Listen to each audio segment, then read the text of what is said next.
This is my flamingo post saying thank you very much to all of you who's been very supportive, who's been there to support me all the way, giving love and giving some tips on my videos.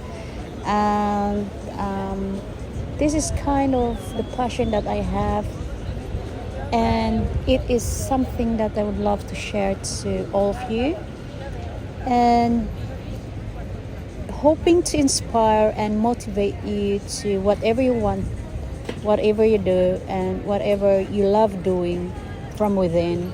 It's all about your passion, it's all about the heart, and it's all about how you execute things from the heart.